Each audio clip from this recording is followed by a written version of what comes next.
Domestic abuse in the UK and the North East. 2 women each week are killed by a current or former partner in England, and almost 1 in 3 women will experience domestic abuse in their lifetime.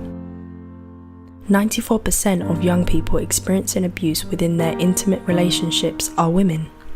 The North East has the highest recorded rate of domestic abuse, with an average of 253 incidents every day.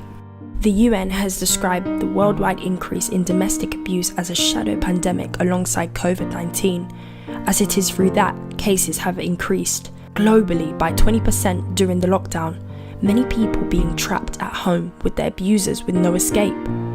Having the right advice at the right time could be the difference between having to go through the trauma of fleeing the family home with no belongings and only her children in her hands, and her abuser being evicted by a court, and she and her children remaining settled where they are living.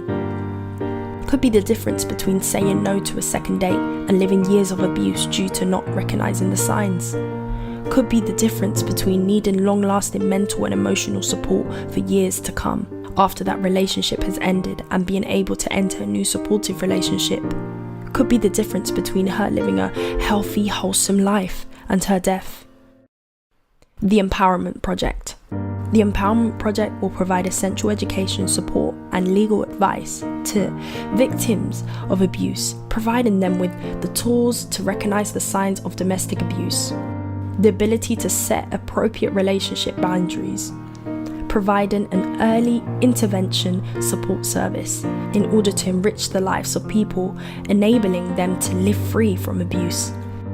The project will offer a wide range of support services, from drop-in services, support groups, presentations in schools and colleges by experienced professionals, delivering tailored information and legal advice sessions from both victims of domestic abuse and individuals who may be at risk now or in the future. Our early intervention project aims to break the cycle of abuse and educate young people on boundaries to prevent the escalation of abuse before it's too late. Over recent years, there have been many changes to law on domestic abuse. For example, the introduction of coercive control offences. And it is so important that we understand the law in order that we can recognise when we are the victim of an abuse perpetrator and how we can free ourselves. For those in crisis, we will provide essential free legal advice and guidance and support young people through the process of breaking free from abusive relationships. Being subjected to abuse and witnessing abuse as a child can have long-lasting effects on an individual's health and well-being. Please help us save lives and educate young people by donating to the Empowerment Project.